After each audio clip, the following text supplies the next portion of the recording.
എപ്പോഴത്തേക്ക് തീരും മരിയ ഇത്രയും വള്ളി? വൈകുന്നേരം തീരുമായിരിക്കും. എന്നാലും നമുക്ക് വീഡിയോ എടുത്തേക്കാം. അപ്പൊ ഇന്ന് നമ്മൾ അവൈലബിൾ ആക്കിയിരിക്കുന്നത് ഞാനിപ്പോ ഈ വേറെ ചെയ്തിരിക്കുന്ന പാറ്റേൺ ആണ് കേട്ടോ. കുറച്ച് വെറൈറ്റി ആയിട്ടാണ് ചെയ്തേക്കുന്നത്. അതുകൊണ്ടാണ് മരിയ ഇപ്പൊ കിടന്ന് കഷ്ടപ്പെടുന്നത്.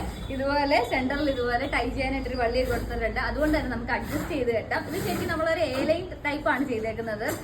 ഫ്രോക്ക് മോഡൽ വേണ്ടെന്നുള്ളവർ ജസ്റ്റ് ഒന്ന് ഷേപ്പ് ചെയ്താൽ നോർമൽ എലൈൻ കെട്ടായിട്ട് കിടക്കും കേട്ടോ. ജസ്റ്റ് ഒന്ന് ഓൾട്ടർ ചെയ്ത് എടുത്താൽ മതി. ഇനി ഫ്രോക്ക് കോൺസെപ്റ്റിൽ ഇടണം എന്നുള്ളവർ ജസ്റ്റ് ഈ വള്ളി ഒന്ന് ടൈ ചെയ്ത് കെട്ടിയാൽ മതി. ഇപ്പൊ ഒരു ഫ്രോക്ക് മോഡൽ ആയിക്കോളും. സ്ലീവ് ആണെങ്കിലും നമ്മൾ ഇതുപോലെ എൽബോ കൊടുക്കാൻ നോക്കിയിട്ടുണ്ട്. എൻ പോർഷനിൽ ഇതുപോലെ ഇലാസ്റ്റിക് ആണ് കൊടുത്തിരിക്കുന്നത്. മുകളിൽ ഇതുപോലെ ഒരു ചെറിയ പഫ് കൊടുത്തിട്ടുണ്ട്. സൈസസ് അവൈലബിൾ ആയിട്ടുള്ളത് മീഡിയം ടു ഡബിൾ എക്സൽ വരെയാണ്. റേറ്റ് വരുന്നത് 330 അതും ഫ്രീ ഷിപ്പിംഗിലാണ് നമ്മൾ അവൈലബിൾ ആക്കിയിരിക്കുന്നത്. ഈ 3 കളേഴ്സിലാണ് നമ്മൾ കൊണ്ടുവന്നിരിക്കുന്നത്. അപ്പോൾ പർച്ചേസ് ചെയ്യണമെന്നുള്ളവർ നമ്മുടെ വെബ്സൈറ്റ് ഒന്ന് ചെക്ക് ചെയ്യുക. www.bodyformfashions.com. അതിന്റെ കാറ്റഗറി ഹോം വെയർ ആഡ് ചെയ്തിട്ടുണ്ട്. ഓർഡർ കൺഫേം ആക്കി 2 വർക്കിംഗ് ഡേയ്സിനുള്ളിൽ തന്നെ നമ്മൾ ഇവിടുന്ന് ഡിസ്പാച്ച് ചെയ്യുന്നതായിരിക്കും. പോസ്റ്റ് ഓഫീസ് വഴിയാണ് കൊറിയർ അയക്കുന്നത്. അപ്പോൾ വേഗം എല്ലാവരും നമ്മുടെ വെബ്സൈറ്റിൽ പോയി പർച്ചേസ് ചെയ്യുന്നു.